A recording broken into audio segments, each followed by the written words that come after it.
Rebonjour. Et merci pour ces très beaux chants. Ouais. Et un grand merci au Seigneur pour la liberté de nous retrouver, pour le confort de cette salle bien chauffée, et pour sa parole que nous pouvons encore lire. Et je vous propose de lire simplement 5 versets, un court texte ce matin, un de ces textes de la Bible où il y a une expression qui nous aide à repérer les choses importantes avec des avant tout, par-dessus tout. On nous a lu 1 Corinthiens 13 qui dit si vous avez tout le reste mais pas ça, ça ne marche pas du tout. Les choses importantes à ne pas rater. Et 1 Pierre 4 nous parle de l'importance de l'amour, beaucoup d'autres textes nous le disent, et de l'importance de la prière, et on va retrouver cela. Et 1 Pierre 4, 7 à 11. La fin de toute chose est proche. Menez donc une vie équilibrée et ne vous laissez pas distraire afin d'être disponible pour prier. Avant tout, aimez-vous ardemment les uns les autres, car l'amour pardonne un grand nombre de péchés. Exercez l'hospitalité les uns envers les autres, sans vous plaindre. Chacun de vous a reçu de Dieu un don particulier, qu'il le mette au service des autres, comme un bon gérant de la grâce infiniment variée de Dieu. Que celui qui parle transmette les paroles de Dieu, que celui qui sert accomplisse sa tâche avec la force que Dieu donne. Agissez en toutes ces choses de manière à ce que la gloire revienne à Dieu par Jésus-Christ, à qui appartiennent la gloire et la puissance pour l'éternité. Amen. Je vous propose de méditer ce texte en repérant 5 points que j'ai mis un peu en couleur ici. La fin est proche, sous-entendu, concentrez-vous sur les choses importantes. Deuxièmement, gardez une place à tout prix pour la prière. Troisièmement, persévérez dans l'amour. Quatrièmement, ayez un esprit de service. Et cinquièmement, apprenez à faire tout cela pour Dieu. Premièrement, la fin de toute chose est proche. Et cette ligne, toute simple, nous rappelle que ce qui nous semble être pour toujours, ce qui nous crève les yeux, est fragile en fait. Et ce qui est invisible est quelquefois plus solide. Et les 2 années éprouvantes de pandémie nous ont rappelé, entre autres, quand même, que notre monde est fragile. Vous êtes d'accord avec ça? Un petit truc invisible et le monde entier est bouleversé depuis 2 ans. C'est étonnant, hein? Comme les systèmes économiques, les systèmes politiques, toute la machine en route peut être rapidement, extrêmement perturbée par quelque chose de tout petit. La fin de toute chose est proche. Et entre autres, faisons attention de ne pas nous laisser trop impressionner par ce qui nous crève les yeux, mais qui est fragile. La fin de toute chose est proche. Et donc, concentrons-nous sur ce qui n'est peut-être pas visible, l'amour de Dieu, sa bonté, l'évangile, mais qui en fait va durer plus longtemps que tout ça. La fin de toute chose est proche, mais il nous faut garder du temps pour les choses importantes. En particulier, deuxième point, menez une vie équilibrée et ne vous laissez pas distraire afin d'être disponible pour prier. On pourrait traduire « soyez sensés, soyez intelligents ». Version un tout petit peu brutale, ne soyez pas bêtes. Bon, Pierre nous invite à bien faire les choses, sans nous laisser distraire. Ah, est-ce qu'il y a des choses qui peuvent nous distraire? Pourquoi vous souriez tous? Il y a plein de distractions. Alors de nos jours, on parle des écrans, des smartphones et de tout le reste. Il y a 2000 ans, il n'y avait pas ça. Mais il y avait beaucoup de choses, dans tous les siècles, qui pouvaient distraire les hommes. C'est-à-dire les piéger. On est focalisé sur quelque chose qui nous fait oublier d'autres choses quelquefois plus importantes. Attention de ne pas être distrait. Il nous faut garder les yeux sur ce qui est particulièrement important. Et donc, qu'est-ce que nous dit l'apôtre Pierre ici? Soyez intelligents, ayez une vie équilibrée, faites bien les choses, ne vous faites pas piéger, ne vous laissez pas distraire, afin d'avoir du temps pour prier. Une preuve d'intelligence, si je paraphrase le texte, c'est de sauvegarder du temps à tout prix pour la prière. Et donc je confesse devant vous que celui qui vous parle est quelquefois un peu bête. Vous auriez peut-être pas osé le dire vous, mais chacun peut le dire pour soi. Je reconnais que la prière n'a pas toujours la place qu'elle devrait avoir dans ma vie, et c'est un peu bête. Parce que j'ai énormément besoin de Dieu, j'ai énormément besoin de la prière. Et Pierre nous dit dans ce deuxième point que je relève ce matin, faites bien les choses, ayez une vie équilibrée, soyez sages, faites bien les choses. En particulier, gardez du temps pour la prière. Il est probable que plusieurs d'entre nous dans cette salle, parce qu'on est là ce matin, qu'on s'intéresse à l'Évangile, certains d'entre nous parce qu'on connaît la Bible depuis des années, même des dizaines d'années, il est probable qu'on prie quand même de temps en temps, que la prière ait une place dans notre vie. Ce qui est moins sûr, c'est que la prière ait une place de choix. Vous voyez la différence? La prière a très probablement une place dans nos vies. Mais moi, ce que je veux entendre avec vous devant ce verset, comme exhortation pour moi ce matin, en février 2022, c'est Étienne, attention à bien sauvegarder du temps dans ta vie pour que la prière ait une belle place. Pas simplement une petite prière rapide quand il faut, mais que la prière ait une belle place dans ta vie. Troisièmement, merci d'avoir lu 1 Corinthiens 13, les lecteurs, l'importance de l'amour. Avant tout, aimez-vous ardemment les uns les autres, car l'amour pardonne un grand nombre de péchés. Exercez l'hospitalité les uns envers les autres sans vous plaindre. Avant tout, aimez. Un jour, à plusieurs reprises d'ailleurs, des personnes ont voulu questionner Jésus, le pousser dans ses retranchements. Quelquefois, c'était avec des sentiments pas très gentils, c'était un peu pour le piéger. Et lui ont dit, qu'est-ce qui est le plus important dans la loi? Et là, on a un petit groupe, j'ose vous donner un peu la parole. Est-ce que vous vous souvenez ce que Jésus a dit quand on lui a demandé ce qui était le principal, le cœur de toute la loi, de toute la vérité, de toute la Bible? Le premier commandement était tu aimeras ton Dieu de tout ton cœur, de toute ton âme, Ouais. de toute ta force. Et voici le second qui lui est semblable, aime ton prochain comme toi-même. Très bien, merci Nolwenn. Donc c'est un commandement double, aimer Dieu, aimer l'autre. Et moi je pense, je ne sais pas ce que vous en pensez, mais que Jésus était le seul à avoir le droit. Moi je cherchais une Bible en papier, là, il y a pas quelqu'un. Une Bible en papier, c'est plus gros que ça. Hein. Moi j'ai ma Bible, je suis trop moderne, j'aurais dû prendre ma bonne vieille Bible. Une Bible en papier, c'est 3-4 fois ça. Hein. Et Jésus est le seul qui avait le droit de dire tout ça, ça se résume en 2 lignes. C'est fort, hein? Tu aimeras Dieu, tu aimeras ton prochain. Et c'est répété dans beaucoup de textes. Ce que je viens de vous rappeler là, c'est dans Matthieu 22 ou dans Marc 12.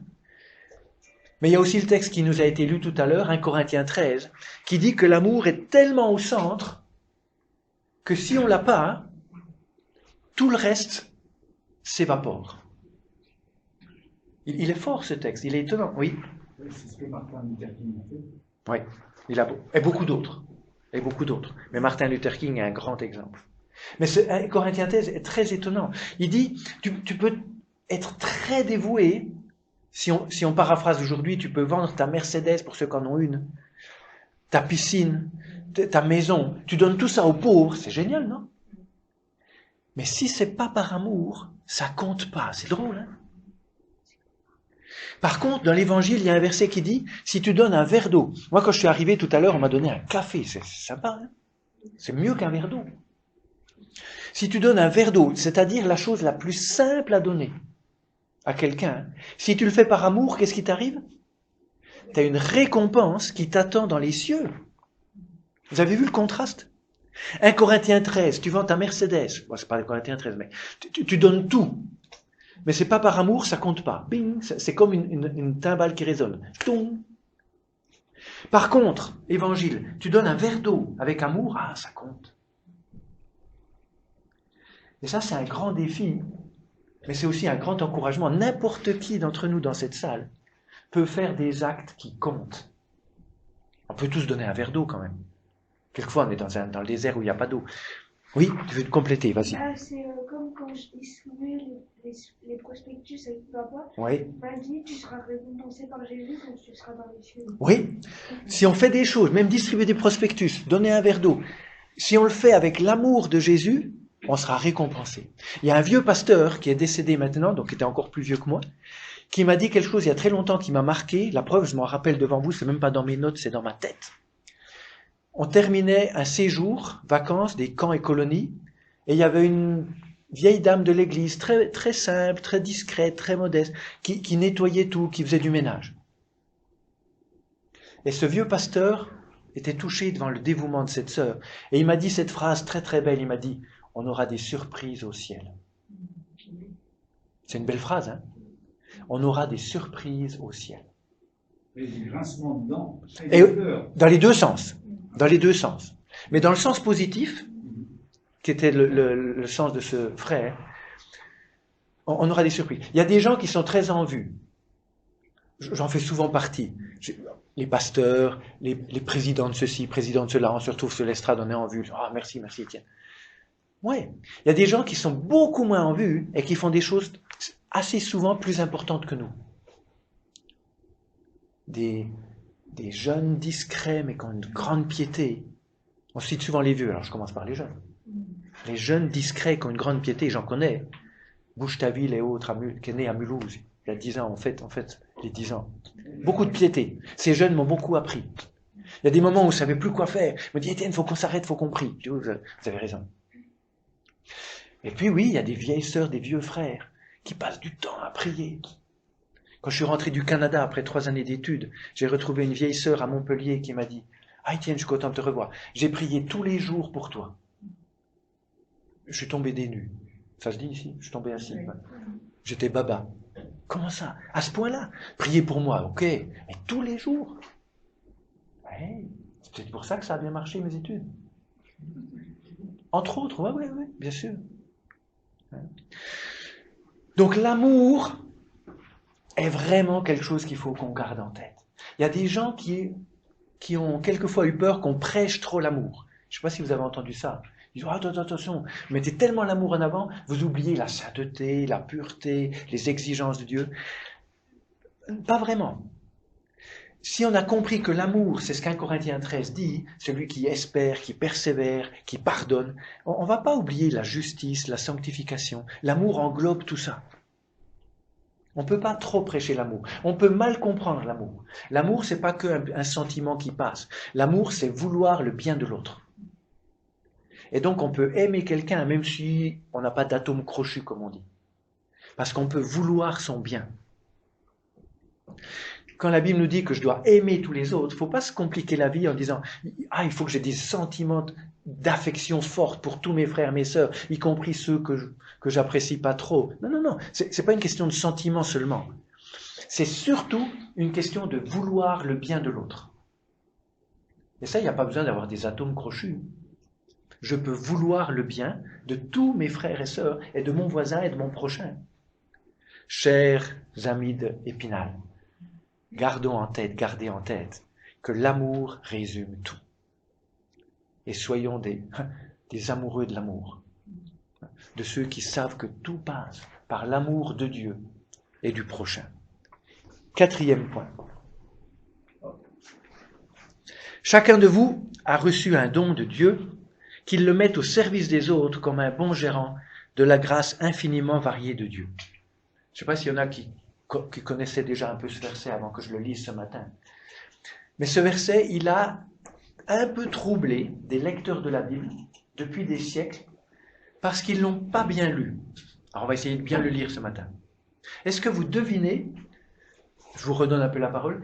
Est-ce que vous devinez ce qui pourrait être un peu troublant? Peut-être ce qui vous pose question là maintenant. Vous avez le texte devant les yeux. Qu'est-ce qui pourrait un peu nous mettre mal à l'aise, dire oups, on ne sait pas trop quoi faire de ce verset?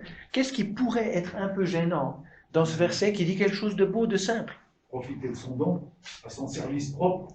Alors, là, tu es déjà dans la méditation juste du verset. Je pourrais mal utiliser mon don. Mais du coup, toi, tu es déjà en train de le mettre en pratique. Mais qu'est-ce qui pourrait nous empêcher de comprendre le verset? Qu'est-ce qui pourrait nous troubler, je pense, inutilement? Est-ce que vous devinez ce qui a dérangé certains lecteurs de la Bible devant ce verset? C'est d'être au service. Alors, tu as raison que c'est extrêmement difficile d'avoir un esprit de service. Mais ma question, elle vient avant. C'est peut-être la question des dons particuliers, comme si on était élu. Alors, Du coup, spécialement choisi par Dieu. un peu, c'est encore plus simple que ça. Allez, je vais vous le dire. Ce qui a troublé pas mal de chrétiens, c'est de se dire, mais c'est quoi mon don? Si je vous le dis comme ça vous aide. On peut se demander, si moi je vous demande là maintenant, c'est quoi votre don? C'est pas toujours facile. Et moi, je veux vous libérer de cette fausse question. L'apôtre Pierre dit pas, repérez bien votre don. Il dit, vous avez tous un don. Mettez-le au service. Donc l'exhortation, c'est pas repérez votre don. L'exhortation, c'est ayez un esprit de service. Un jour, Jésus, dans Jean 13, ça nous est raconté, il s'est mis à genoux pour laver les pieds aux disciples parce qu'ils avaient oublié de le faire. Et il nous a dit, je vous ai donné un exemple pour que vous fassiez pareil. On doit avoir un esprit de service. On doit être prêt à ramasser les poubelles, à nettoyer. De temps en temps, il y a des gens qui me disent, oh, c'est pas pasteur de faire ça. Si. On doit avoir un esprit de service. Et donc, c'est quoi ce don? Si un jour la question vous tombe dessus, je vous donne un petit peu des réponses. Il est assez clair, à la lumière d'autres textes bibliques, qu'il ne faut pas lire ce verset comme si on n'avait que un don chacun. Qu'est-ce qu'on fait avec un musicien-chanteur? Il a le droit de faire les deux? Ou quand il joue, il ne doit pas chanter? Mais non. Puis s'il est compositeur en plus. Merci d'avoir joué, chanté. Puis on pourrait même danser en plus. Et l'apôtre Pierre, c'était quoi son don? L'apôtre Paul, c'était quoi son don? Il était évangéliste? Ou bien il était écrivain? Ou bien il était orateur? Ou bien il était prédicateur? Il était tout ça. Alors c'est quoi ce don? Chacun de vous a reçu de Dieu un don particulier. Il y a une façon très simple de le comprendre, mais qu'on ne devine pas tout de suite, c'est que votre don, et je vais vous faire plaisir, mais c'est honnête, c'est vous. C'est ce que vous êtes. Vous êtes un don, avec des aptitudes, des dons différents. Mais vous êtes une personne qui a du temps, de l'énergie, de la compassion, qui peut écrire, qui peut envoyer des SMS, qui peut donner un coup de fil. Vous êtes un don. Chacun de vous a reçu de Dieu un don particulier, ce qu'il est. Et on est tous particuliers. Et moi, je ne suis pas la même chose que toi, que toi, que toi. On est tous un don particulier. Et il y a un autre texte très clair qui dit que Dieu a fait don à l'Église de pasteurs, de docteurs, d'évangélistes. Donc c'est très clair que les dons peuvent être des personnes. Et quelquefois, les dons, c'est une aptitude. Le don de parler, le don d'organiser, le don de discerner les choses. Il y a des dons qui sont des aptitudes et il y a des dons qui sont l'ensemble de la personne. Donc ce verset, il faut le comprendre comme ça. Vous êtes tous avec ce que vous êtes. Eh bien, mettez-le au service des autres. Donc l'exhortation principale ici, c'est ayez un esprit de service. Il y a un truc à faire, il y a un peu de ménage à finir, ayez un esprit de service. C'est tellement bon d'avoir un esprit de service. 5e et dernier point, faire tout cela pour la gloire de Dieu. Agissez en toutes ces choses de manière à ce que la gloire revienne à Dieu par Jésus-Christ. Ça, c'est le 5e et dernier point. Pierre nous dit, après nous avoir dit, prenez du temps pour prier, mettez l'amour au centre, ayez un esprit de service. Faites tout ça pour Dieu. Moi, ce matin, je peux préparer une prédication en espérant que les gens, que je sois moi honoré. Ben, je me trompe. On peut préparer les chants, le PowerPoint, en voulant être vu, et on se trompe. Un jour, il y a un jeune dans une des premières églises où j'étais pasteur qui m'a dit « J'aimerais bien présenter l'étude biblique un mercredi soir parce que j'aimerais bien être vu. » Au moins, c'était honnête, hein. Mais ça s'est pas fait. On en a parlé, c'est un ami, on continue à parler. J'ai dit je peux pas rentrer dans ton piège. Je dis, moi aussi, je suis en tentation d'orgueil. Mais si tu me dis que tu le fais exprès pour ça, ça marche pas. Il a compris.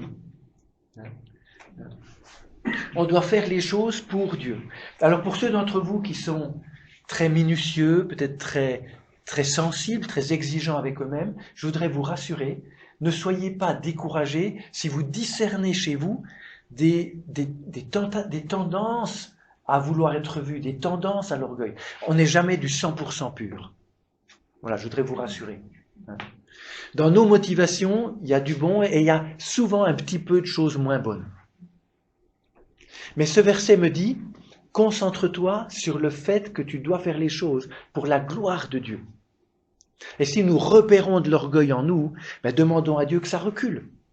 Mais ne soyons pas désespérés en disant « Oh, je peux plus chanter, je peux plus jouer, je peux plus prêcher, je peux plus rien faire », puisqu'il y a de l'orgueil.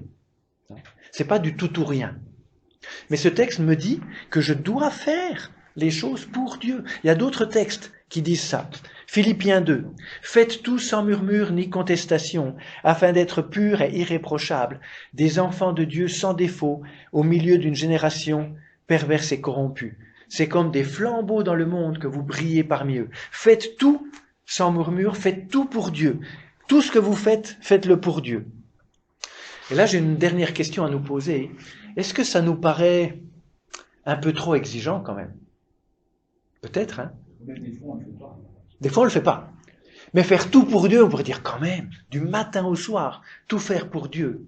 Il faut être Jésus pour ça. Oui, mais on peut tendre vers ça. Et moi, j'aimerais qu'on remarque que c'est pas un cadre désagréable. C'est pas une exigence négative. Quand on est amoureux de quelqu'un, ça m'est arrivé, et je suis dedans encore, hein, heureusement. Quand on est amoureux de quelqu'un, ça ne nous coûte pas de penser à elle ou à lui, selon qui on est, constamment. Vous voyez ce que je veux dire? On retrouve le fait que c'est une question d'amour. Donc il ne faudrait pas que ce verset nous dise « Oh là là, la vie chrétienne c'est un peu pénible, hein. Faut tout faire pour Dieu. » Mais non. C'est merveilleux de pouvoir aller à l'école, de pouvoir faire du ménage. Oui, promis, on peut faire du ménage en pensant à Dieu. Je fais un peu de ménage dans ma vie, ça m'arrive. J'aime ça en plus. On peut faire la vaisselle pour Dieu. Oui, promis. On peut aller au travail, on peut ranger, on peut construire des chalets, on peut tout faire sans oublier que Dieu est à nos côtés. Et on peut le faire pour honorer son nom, parce qu'on veut que ça se passe le mieux possible sur terre et qu'il y ait beaucoup d'amour sur terre. Donc ne prenons pas ça comme quelque chose d'affolant, qui nous coince. Oulala, faut tout faire pour Dieu. Mais plutôt comme une invitation à nous souvenir tout le temps que Dieu est là. Résumé, on arrive à la fin. J'ai relevé 5 points, on peut en relever d'autres, hein, mais j'ai relevé 5 points dans ce texte que j'étais heureux de méditer avec vous ce matin, que je résume en terminant maintenant. Pas forcément en les citant les 5, mais plus globalement. La Bible nous invite à être cohérents, à être sages, à avoir des vies qui tiennent la route. Et là, si je faisais circuler un papier pour qu'on coche, qui veut une vie qui tient la route? Je pense qu'on cocherait tout. Il a déjà voté, lui. On cocherait tous, oui, mais t'as raison. Qui veut une vie qui sert à rien, qui tient pas debout? Mais personne. Mais on veut une vie qui a du sens. Exactement, beau synonyme. On veut des vies cohérentes, des vies qui tiennent la route, des vies qui ont du sens. Eh bien, c'est possible pour nous tous dans cette salle. Pas besoin d'être ministre, président de la République, pasteur, directeur de mission. Pas besoin de ça. Nous tous, on peut avoir des vies qui ont du sens. Et une des façons très fortes pour que nos vies aient du sens, c'est de sauvegarder du temps pour la prière. On peut tous. Et ça va donner de la sagesse à notre vie. Pierre nous invite à des vies qui ont du sens. Et puis, ces autres mots-clés qui en découlent, soyons de ceux qui comprennent, qui continuent à entendre que l'amour est au centre de tout. Apprenez à vous aimer entre vous, chers frères et sœurs. Et apprenons à aimer notre prochain sur terre. La terre a énormément besoin d'amour. Et puis, mettons au service ce qu'on a, ce qu'on peut faire. Heureuses les églises qui sont marquées par un esprit de service. Et souvenons-nous que Dieu est celui qui veut nous permettre de tout vivre avec lui à nos côtés. Faites tout pour la gloire de Dieu. Et c'est quand même merveilleux, je termine avec ça, que chacun d'entre nous, on peut faire ce que j'ai dit tout à l'heure, un peu de ménage, un peu de vaisselle, aller à l'école, faire ses devoirs, pour la gloire de Dieu. C'est quand même étonnant, non? On contribue à la gloire de Dieu. Waouh! On n'est pas simplement en train de bien faire son travail. On est en train de contribuer à la gloire de Dieu. Que Dieu vous aide à glorifier Dieu et qu'il m'aide à le glorifier de plus en plus. Je vais prier avec vous, mais d'abord il y a une remarque. Oui, parce que nous sommes des ambassadeurs de Dieu. Oui, on est des ambassadeurs de Dieu, on est ses enfants. 1 Jean 3 dit, voyez quel amour le Père nous a témoigné pour que nous soyons appelés ses enfants. Un mot extraordinaire de la théologie biblique, c'est que Dieu nous a adoptés. Il n'a pas simplement dit, bon, c'est bon, je le déclare juste. Il nous adopte, c'est fort. Hein? Il nous considère ses enfants, au point que Jésus-Christ nous considère ses frères et ses sœurs, puisqu'on a le même Père. Je vous invite à la prière. Seigneur, merci beaucoup pour ta parole, qui est riche, qui est encourageante. Quelquefois, elle nous reprend, elle nous bouscule, elle nous montre ce qui doit changer dans nos vies, et on te demande de nous aider à l'accepter. Merci parce qu'elle nous purifie, elle nous transforme, et on te demande de continuer à le faire dans nos vies. Au début de cette semaine, on veut garder ce texte dans nos têtes, et on veut mettre l'amour au cœur.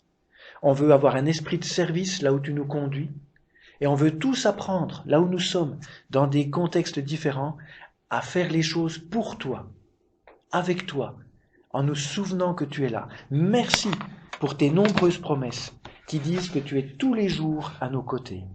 Bénis cette église d'Épinal et garde-nous les uns et les autres. Amen.